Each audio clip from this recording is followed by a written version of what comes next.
The LA Kings look to stay undefeated in the second half of the season, but I'll tell you why this road trip they're about to kick off will be their toughest test to date.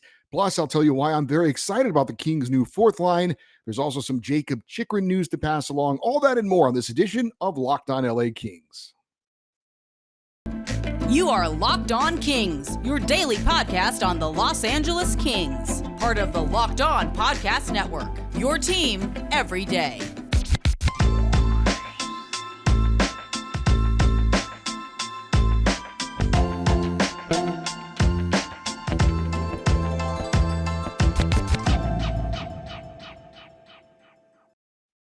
Hey, Kings fans, welcome to Locked On LA Kings, part of the Locked On Podcast Network, your team every day. Thanks for making Locked On LA Kings your first listen every day. We are free and available wherever you get your podcasts and on YouTube. Please like and subscribe if you're enjoying this content. My name is Eddie Garcia. I am your host of Locked On LA Kings. I've worked in sports media for the past 30 years, 20 plus years at the Fox Sports Radio Network. I'm also co-host of the Puck Podcast. It's a weekly NHL review show that's been putting out content for the past 16 years and a passionate LA Kings fan for the past 30 years. The LA Kings start their 5-game, 9-day road trip tonight in the Twin Cities, taking on the Minnesota Wild. And this will be their toughest road trip to date because every team the Kings are facing are currently holding down a playoff spot. Tonight, they're at Minnesota, Thursday at New Jersey, Friday at the New York Islanders, Sunday at the New York Rangers, and then next Tuesday at the Winnipeg Jets. We'll start with tonight's game, the Minnesota Wild, a Minnesota team that is in a dogfight to stay in the final playoff spot in the Western Conference. They are still in the hunt as well for the number 3 spot in the Central Division. Minnesota is holding a 2-point lead over Calgary for that last playoff spot in the West. Minnesota also now 2 points back of the Avalanche for the number 3 spot in the Central as the defending Stanley Cup champs are surging here after the All-Star break. The New Jersey Devils are going toe-to-toe with the Carolina Hurricanes for first place in the Metropolitan Division, arguably the most competitive division in the NHL. Devils, who have the third most points in the entire NHL, are 3 points behind Carolina for the division lead. The New York Islanders, bolstered by a big trade to get Bo Horvat from the Vancouver Canucks, they have moved past both the fading Washington Capitals and Pittsburgh Penguins and into a playoff spot this week in the East. Right now, the Islanders hold the number 1 wildcard spot in the Eastern Conference. The New York Rangers, with high expectations going into the season, have pulled off a blockbuster deal to land Vladimir Tarasenko from the St. Louis Blues in a trade as they are looking to secure that number 3 spot in the Metropolitan Division. And finally, the Winnipeg Jets battling it out with the Dallas Stars for the number 1 spot in the Central Division and the number 1 spot in the Western Conference. The Jets are currently tied with LA for the third most points in the West with 71, and they trail Dallas by just 1 point for first place in their division. All these teams that the Kings are about to take on this road trip are playing well. All of them are desperate to get points, whether it's because they're battling for a division lead or battling for a playoff spot. All these teams looking to get into playoff mode as well down the stretch here to wrap up the regular season and again go into the postseason, they hope, on a note that shows that they're playing some hot quality playoff hockey. Of course, the Kings are in a similar situation, looking to keep pace with the Golden Knights, Kraken, and Oilers in a very competitive Pacific Division. The good news for LA is that they're almost completely healthy right now, with the return of Gabe Velarde and Arthur Kaliev, both of them back in the lineup. Jonathan Quick, who we're going to see either Thursday against New Jersey or Friday against the Islanders, coming off back-to-back wins and looking to get on track. Hopefully those 2 wins can help him in that direction. So the Kings playing their really good hockey. Obviously, they're 3-0 after the All-Star break. But again, very, very tough test for the LA Kings starting tonight in Minnesota.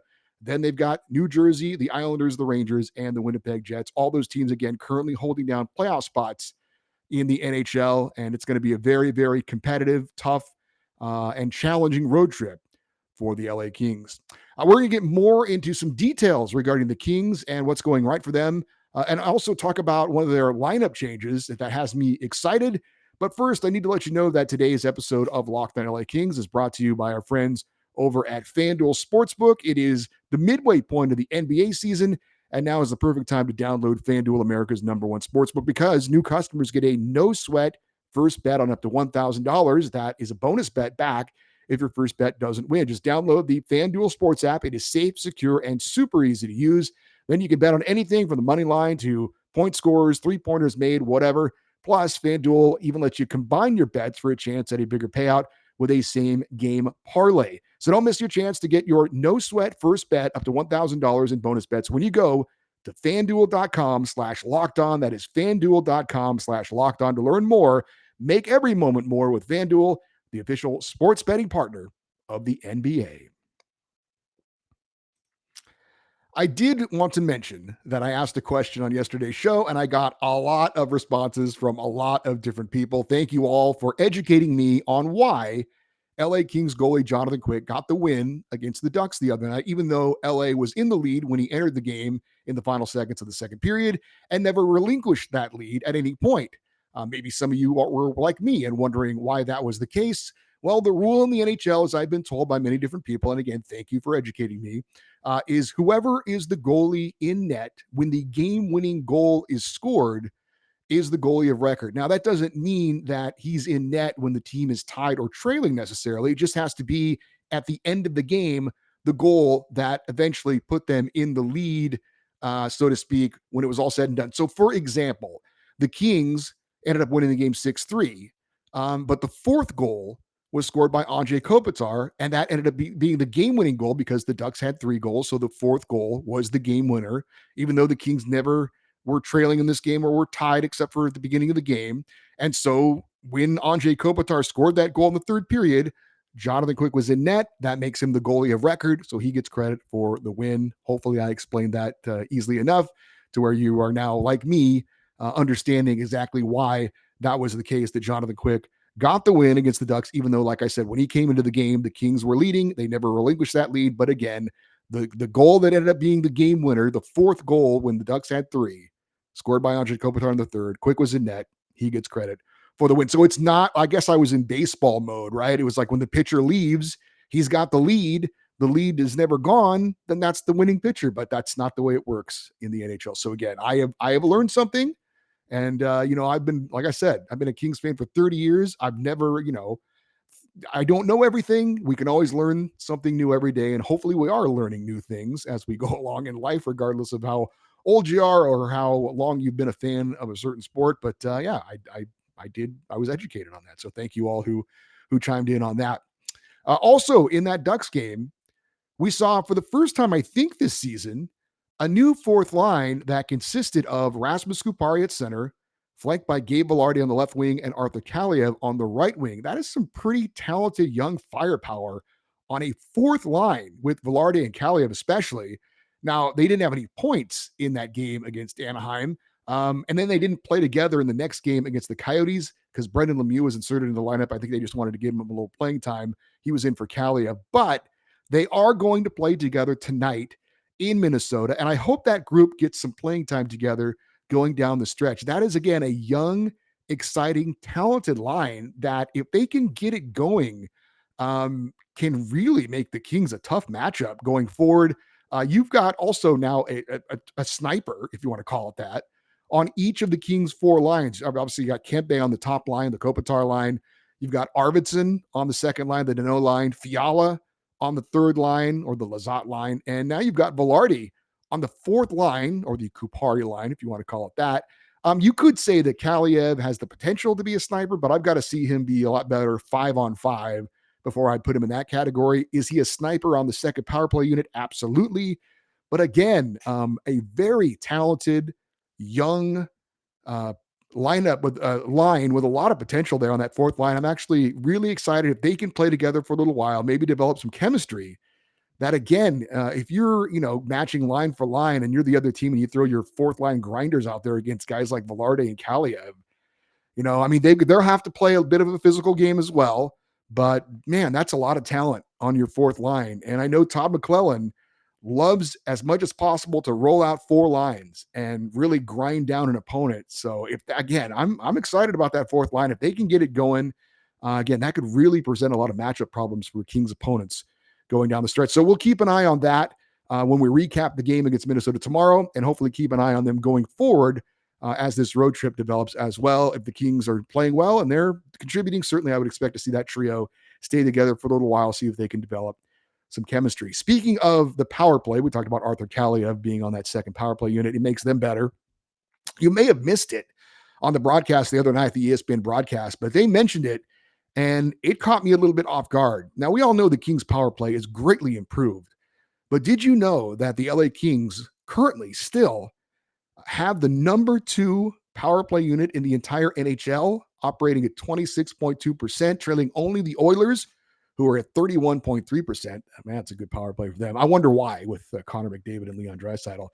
But as has been pointed out, it's not just the top power play unit. As a matter of fact, for most of the season, that second power play unit, the Dano power play unit, if you want to call it that, especially when Arthur Kaliev has been healthy, has probably been the better unit. But it's also been mentioned by Jim Fox, and I think it's true, and I think it's great to see that there is a healthy competition within the team going on between the first and the second power play units to see who's the better power play unit. That is awesome to see them have that internal competition going on to try and push each other to make each other better.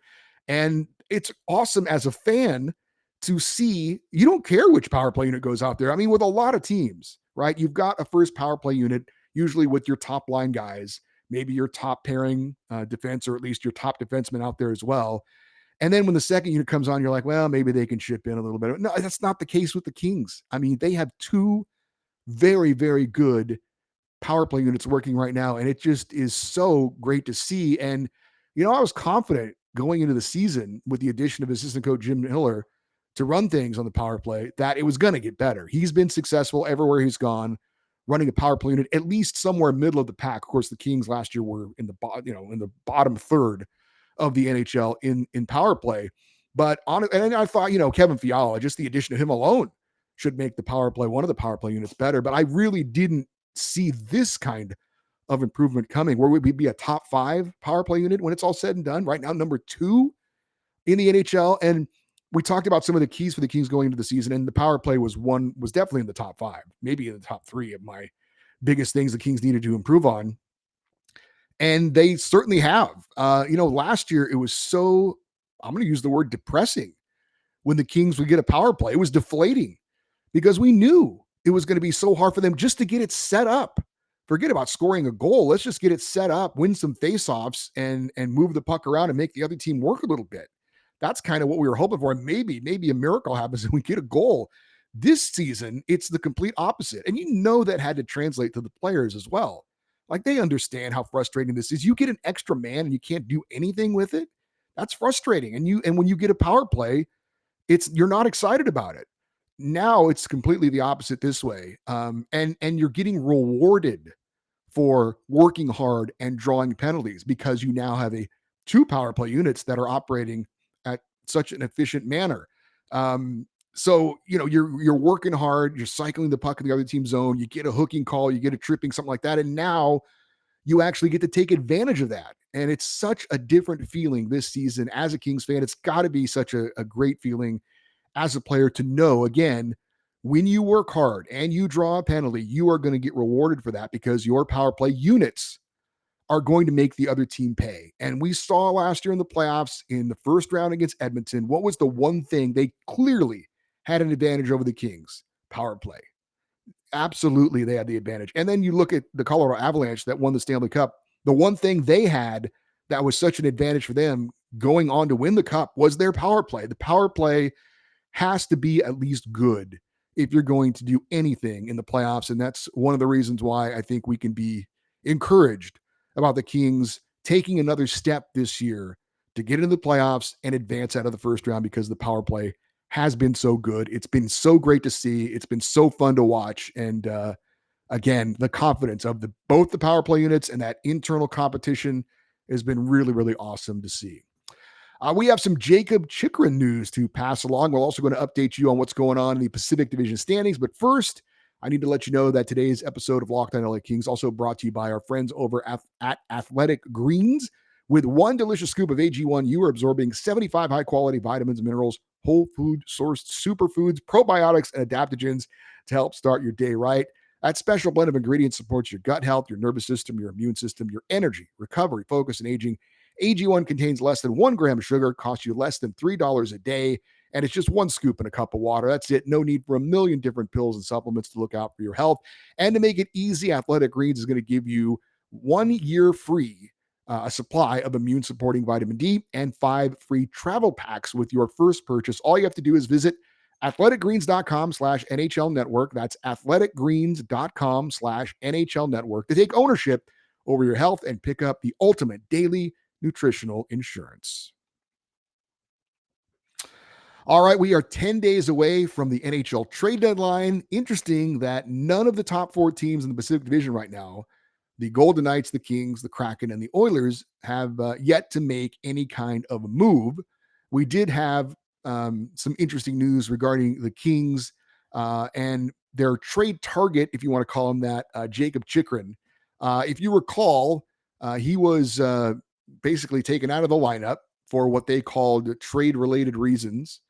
And they didn't want him to get hurt because it appeared that they were on the verge of trading him to another team. Well, it's been day after day after day after day, and nothing involving Jakob Chychrun. Well, today, Jakob Chychrun was back at practice for the Arizona Coyotes. First time that he has been on the ice in practice or a game since February the 10th. Now he was off for 10 days. And the Coyotes, they've been looking at this and playing the long game, I think, with Jakob Chychrun. We've talked about it many times before. They don't have to trade him.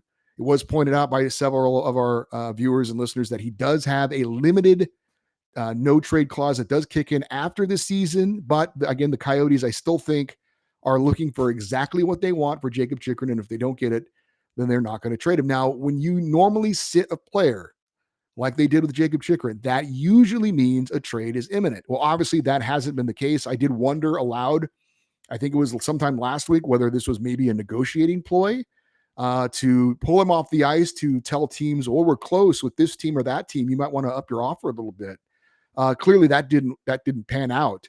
And I wonder if this also might be a negotiating ploy to say to the rest of the NHL or the teams that are interested in Jakob Chychrun, well, looks like you won't meet our asking price, so we're going to go ahead and play him for the rest of the year, and we'll figure it out in the offseason. Maybe we'll trade him then. In other words, you guys got to meet our price, or he's not going anywhere. And so far, it seems like all the other teams that are in play for Jakob Chychrun to this point are not willing to pay the price to the Arizona Coyotes. So again, I do think he's going to get moved by the deadline.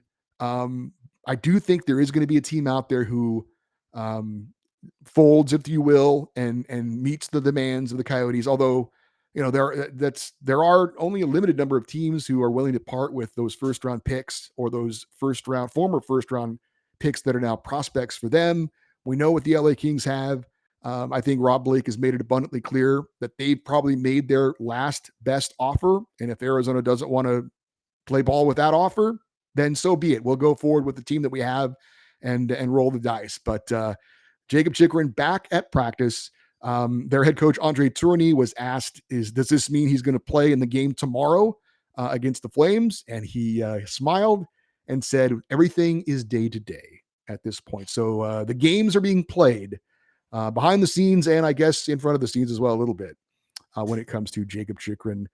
He and Timo Meier, the two biggest pieces out there, it seems right now, as far as trade pieces when we are coming up to the trade deadline. I did want to give you a Reign report. The Kings AHL affiliate is on a hot streak right now. The Reign have won 7 in a row after last night's 3-2 shootout win over the Coachella Valley Firebirds. It's also 4 road wins in a row for Ontario. Samuel Vagimo gets the game winner in the 4th round of the shootout in their game last night. Aiden Dudas and Taylor Ward also scored the Reign's 2 goals in regulation. For Dudas, a filthy shorthanded breakaway goal that's worth a look online if you want to check it out. Highlights are on the Reign's Twitter feed, which is at Ontario Reign.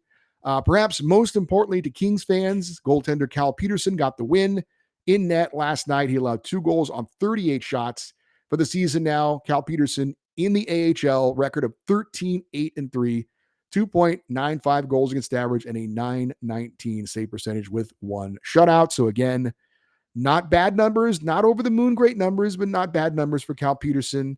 I don't know if mission has been accomplished yet with Cal as far as getting him down in the A and letting him get a lot of time and hopefully finding his game again if necessary.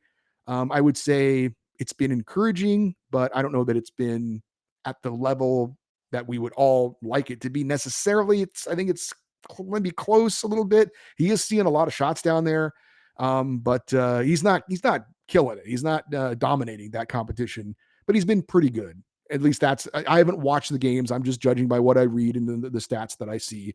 We'll probably get somebody on from the Ontario Reign here in the next week or so to give us a firsthand report on how Cal Peterson has been doing. As far as who is leading the Reign in points, that would be veteran TJ Tynan. He's got 61 points. I think he's in the top 5 in AHL scoring. And Elias Anderson leading the Reign in goals with 23. Up next for the Reign, they're going to be in action tomorrow at home, 7 p.m. Again, taking on the Coachella Valley Firebirds. So there's your Ontario Reign report. Again, the LA Kings in action tonight in Minnesota.